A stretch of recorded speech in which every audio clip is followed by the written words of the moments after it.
अस्सलाम वालेकुम। हमने प्रीवियस लेक्चर के अंदर वाइट बॉक्स टेस्टिंग देखा था। अब हम जो है वाइट बॉक्स टेस्टिंग की पहली टेक्निक देख रहे होंगे, स्टेटमेंट कवरेज मेथड। तो स्टेटमेंट कवरेज मेथड जो है ये फोकस करता है कि टेस्टिंग करें ताकि जो है मैक्सिमम मिनिमम जो है वो स्टेटमेंट जो है एग्जीक्यूट हो रही हो एटलीस्ट वंस। मतलब जो है काफ़ी सारी स्टेटमेंट लाइक 10 स्टेटमेंट्स हैं, तो हमारा गोल ये होगा कि हम जो है मैक्सिमम स्टेटमेंट्स को कवर कर रहे हो।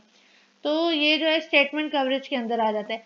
लाइक इसका फॉर्मूला ये है कि कितनी स्टेटमेंट्स एग्जीक्यूट हुई है उसको डिवाइड करना टोटल से। लाइक 10 स्टेटमेंट्स हैं, उसमें 5 एग्जीक्यूट है, तो 5 डिवाइडेड बाय 10 जो है मल्टीप्लाई हो जाएगा 100 से। तो ये जो स्टेटमेंट कवरेज का फॉर्मूला है। हम एग्जांपल से और मजीद इसको डिटेल में देख रहे होंगे नीचे। उससे पहले हम एडवांटेज और डिसएडवांटेजेस देख लेते हैं।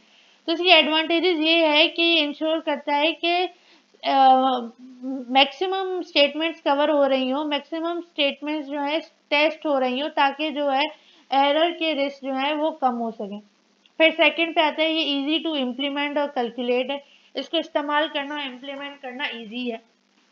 फिर थर्ड ये है कि ये आइडेंटिफाई करता है कि जो अनरीचेबल कोड है उसको आइडेंटिफाई कर लेता है। इसकी मेन अब डिसएडवांटेज लिखें तो इसकी डिसएडवांटेजेस ये हैं कि अगर कोड के अंदर मल्टीपल इफ एंड एल्स की कंडीशंस हैं, व्हाइल लूप चल रहा है, तो अगर एक जो है लाइक एग्जांपल इफ जो है पास हो जाता है तो ये एल्स पे नहीं जाएगा। तो इस तो अगर एल्स के अंदर कोई मसला होगा, एल्स के अंदर कोई एरर्स होंगे, तो उसने तो वो टेस्ट ही नहीं किया, उसको तो पता ही नहीं कि एल्स के अंदर क्या मसला हुआ है। तो इसकी मेन डिसएडवांटेज ये है कि वो सारी पॉसिबल कंडीशंस को जो है कवर नहीं कर रहा होगा। फिर सेकंड पे आ जाता है कि जैसे सारी कंडीशंस कवर नहीं हुई और किसी के अंदर लॉजिकल एरर है, तो फिर वो भी मसला हो जाएगा कि लॉजिकल एरर जो है वो टेस्ट ही नहीं हो पाए, जिससे जो है कॉम्प्लेक्सिटी मजीद बढ़ जाएगी। थर्ड पर आता है कि 100% स्टेटमेंट कवरेज जो है वो गारंटी नहीं होती। लाइक अब हम कोड की एग्जांपल ले लें तो ये कोड जो है सी प्लस प्लस का, इसके अंदर कोड जो है इंट मेन से स्टार्ट हो रहा है। ठीक है, इसके अंदर जो है एक्स वाई और पावर ली जा रही है, और फ्लोट जो है उसको जेड से डिनोट किया हुआ है। तो अब जो है y की वैल्यू ले रहे हैं और x की वैल्यू ले रहे हैं। अब इसके अंदर जो है कंडीशन आ जाती है इफ एंड एल्स की, कि अगर जो है y जो है लेस देन 0 है तो पावर माइनस में चली जाएगी, एल्स जो है पावर y रहेगी। और फिर z को हमने डिक्लेयर कर दिया कि वो 1 है। फिर हमने वाइल की कंडीशन लगा दी है कि पावर जो है वो इक्वल्स टू 0 होगी। अगर नॉट इक्वल टू 0 है, पावर जो है नॉट इक्वल टू 0 है, तो फिर जो है z जो है मल्टीप्लाई होगा x से, और फिर जो पावर है उसके हम माइनस कर रहे होंगे 1 से। और अगर जो है इफ x जो है लेस देन 0 आ जाता है, तो फिर जो है हम 1 डिवाइडेड बाय z कर रहे होंगे और फिर जो है रिजल्ट निकाल रहे होंगे। अब हम इसको कंट्रोल फ्लो डायग्राम से समझ लेते हैं। लाइक ये कंट्रोल फ्लो डायग्राम है, ये स्टार्ट हो रही है। पहले जो है 1 पे जो है एक्स वाई और जेड की पावर ली है, फिर फ्लोट डिक्लेयर हुआ है, फिर एक्स एंड वाई का इनपुट ले रहे हैं और कंडीशन आ रही है इफ वाई जो है लेस देन 0 है। अगर वाई लेस देन 0 फॉल्स आ जाता है तो फिर पावर जो है वाई आ जाएगी, और अगर ट्रू आ जाता है तो फिर पावर जो है माइनस वाई आ रही होगी। इसके अंदर उसके बाद जो है ये दोनों जो है वो कनेक्टेड हैं z से, जो कि हमेशा इक्वल है 1 के। फिर अगर ये z जो है इक्वल टू 1 आ जाएगा, फिर जो है वाइल की कंडीशन लग रही है कि पावर जो है वो नॉट इक्वल टू 0 है। अगर ट्रू आ जाता है ये, तो फिर जो है z को जो है मल्टीप्लाई कर रहे होंगे एक्स से, और फिर जब पावर आ रही होगी, पावर को तब तक जो है लूप चलता रहेगा जब तक पावर जो है वो 0 नहीं हो जाती। अगर पावर 0 आ जाती है इक्वल्स टू, तो फिर जो है हम y को हम फिर ये वाली कंडीशन लगा रहे होंगे जो y जो है वो लेस देन 0 है, ट्रू, फिर 1 डिवाइडेड बाय z हो जाएगा, और फिर जो आउटपुट है, और अगर फॉल्स है तो फिर जो डायरेक्ट आउटपुट आ जाएगा और फिर एंड हो जाएगा। हम जो है फिर इसको टेस्ट केस से मजीद समझ लेते हैं। लाइक एग्जांपल जो है हमने टेस्ट केस लिया, हमने y की वैल्यू जो है 2 रखी है और z की वैल्यू जो है 2 रखी है। हमें पता है कि जो y की वैल्यू 2 है, x की वैल्यू जो है वो भी 2 है। तो फिर हम क्या करेंगे, हमें पता है कि z की वैल्यू जो है 1 है। सिंस जो है y जो है वो ग्रेटर देन 0 है, तो हम जो है पावर y ले रहे होंगे, ठीक है। और फिर पावर जो है वो आ जाएगी -2, और फिर जो फर्स्ट लूप चलेगा और फिर z जो है वो मल्टीप्लाई होगा उससे 2 से, और फिर जो है आउटपुट आ रहा होगा। अगर हम इस सारा कोड की जो कैलकुलेशन कर रहे होंगे तो फिर हमें फाइनल में जो एक्सपेक्टेड आउटपुट 4 आ रहा है, 4 आना चाहिए, एक्चुअल आउटपुट जो है 4 आ रहा है, तो ये जो है पास हो गई कंडीशन। फिर हम स्टेटमेंट कवरेज के अंदर जो है हमने कितनी जो है वो स्टेटमेंट्स जो है वो किए इस्तेमाल किए, हम उसको जो है टोटल से जो है टोटल 9 है, और हम जितनी कवर किए हैं उसको जो है डिवाइड कर देंगे 9 से और मल्टीप्लाई कर देंगे 100 से, तो फिर हमारे पास आंसर आ जाएगा। फिर हमने इसी तरह एक और कंडीशन ली हुई है जिसके अंदर हमने जो है y जो है -2 लिया हुआ है और x जो है वो हमने 2 लिया हुआ है। जैसे हमें पता है कि z की वैल्यू जो है 1 है, सिंस जो है y की वैल्यू जो है -2 है, तो फिर y जो है वो लेस देन 0 है, तो फिर पावर क्या इस्तेमाल हो रही होगी, -y। अब पावर जो है -2 आ रही होगी, तो माइनस माइनस क्या होता है, +2।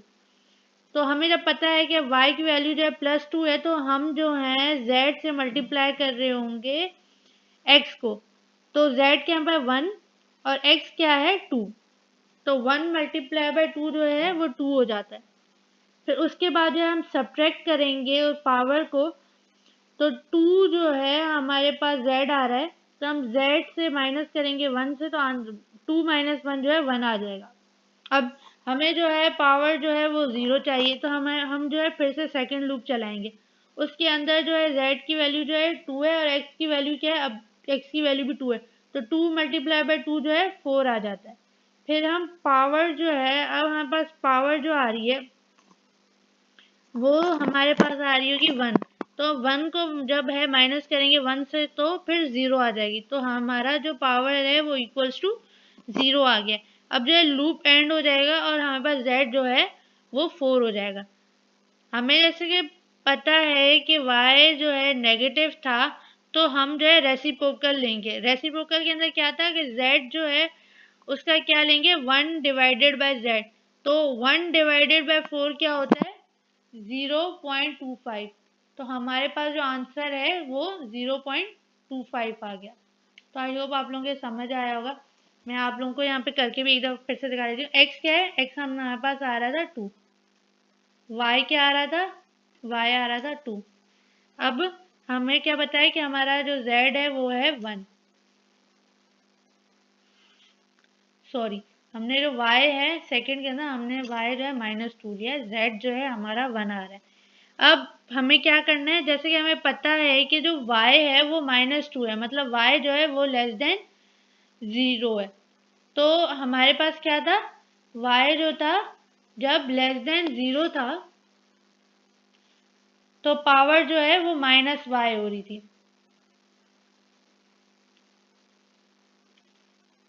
पावर जो है वो -y हो रही थी, तो पावर के अंदर क्या आएगा, माइनस और -2 हम रखेंगे, हमने रखी -2, तो माइनस माइनस क्या होता है प्लस, तो हमारे पास पावर जो है वो +2 आ गई। पावर जो हमारे पास +2 आ गई। अब क्या करना है हमें जो है पावर जो है वो इक्वल्स टू 0 करनी है। और हमारे पास जो पावर जो है वो आ रही है 2, तो हमने जो है पहला लूप चलाया। z क्या कह रहा था, z कह रहा था कि आप 1 को जो है मल्टीप्लाई कर रहे हैं 2 से। z का फॉर्मूला क्या था, z multiply by x। z का फॉर्मूला क्या था, z is equals to z multiply by x।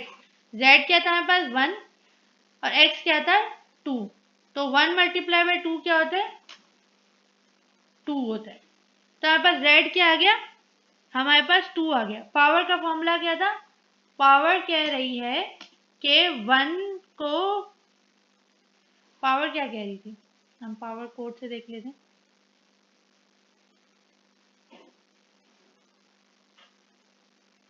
Powers जो है उसको माइनस करेंगे 1 से। हमारे पास पावर क्या आ रही है, 2 आ रही थी, तो 2 - 1 करेंगे तो आंसर क्या आ रहा है, 1।